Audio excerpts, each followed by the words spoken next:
This indicates that almost 100% of therapist clients have dealt with some type of trauma in their lifetime. And the rare occasion where someone has yet to experience one, seeing others go through it can also be traumatizing. Especially during the 1900s, various struggles and traumatic events had occurred. My name is Brooke Armentrout, and I'm going to be talking about the difficulties adapting after a traumatic occurrence. This has led me to my research question. During the 1900s, how has trauma from the Great Depression, Holocaust, and KKK, also known as the Ku Klux Klan, affected individuals' adaptation to their environment? And my argument is traumatic experiences occur in order events such as the Great Depression, KKK, and Holocaust resulted in individuals to be negatively affected in ways such as financially, dealing with oppression, emotionally, and these also tie in with physical harm. The Great Depression was a period of time in the 1900s where the economy was at its greatest, and all of a sudden an economic downfall occurred, where a major fall in stock market prices drastically dropped and banks filed for bankruptcy. This resulted in people losing a lot of money, and the stock market was the first domino to be pushed in the domino effect. As we can see here, the crosses are going to be broker's loans, and the squares are the stock market index. And this image above shows the stock market index and the broker's loans comparison during the stock market crash.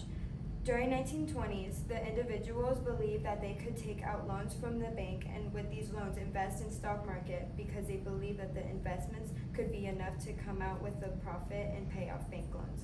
They did not anticipate that this would happen and left individuals with no money, not affording the debt they had owed to banks.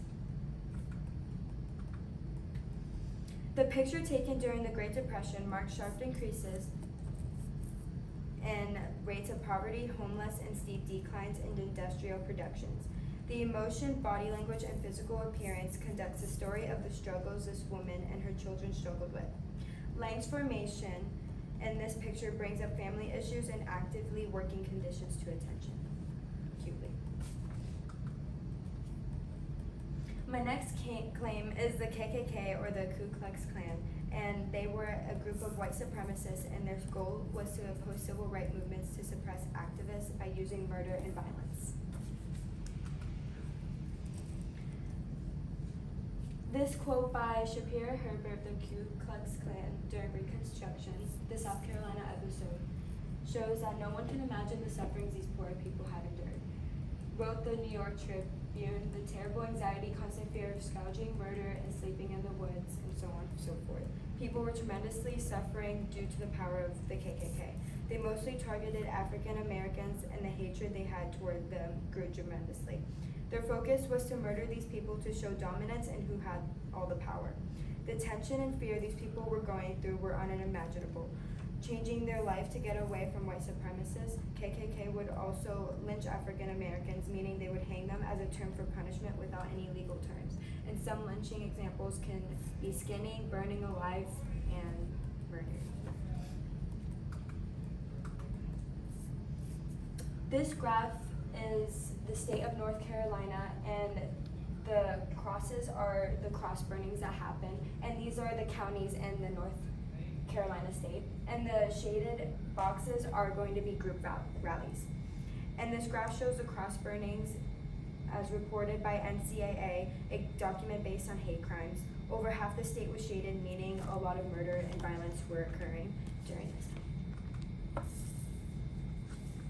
My third claim is the Holocaust, and the Holocaust was a period of time where the Nazis were religiously profiling and murdering Jews for being the root of problems. Adolf Hitler, who was in charge of the Holocaust, grew prejudice towards the Jewish people due to anti-Semitic ideas that were rooted in German culture after their lack of financial sustainability after World War I.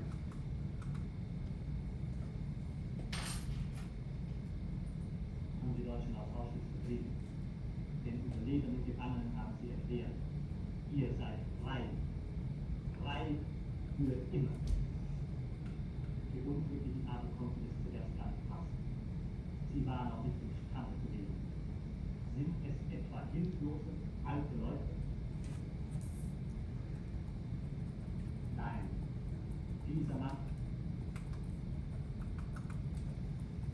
can see here that the life Jews were living during this time, the fear and anxiety of not knowing what will happen next. The life Jews were living during this time were unsanitary, cramped living conditions, and the brutal treatments guards were putting Jews through, and the psychological toll of starvation and forced labor these individuals would go through. The purpose of these camps were to exterminate Jews. This left people with deep scars and trauma on families and survivors.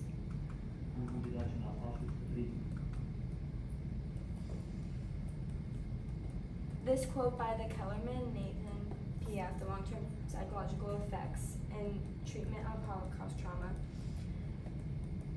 stated this: an occurrence happened to one of the survivors where he would suffer from nightmares having a long-term effect on his sleep, and due to the traumatic experience he went through with being in the concentration camps.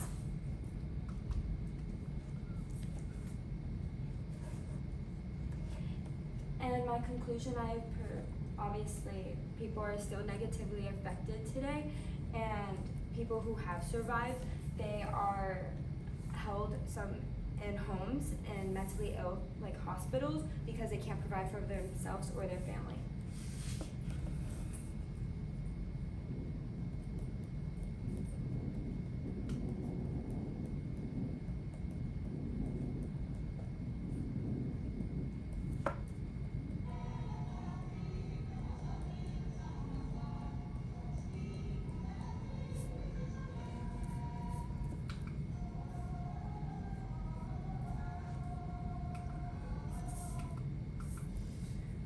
And although there has been small steps to be taken and promote equality and a thriving economy in our time, there's also some negative effects on it.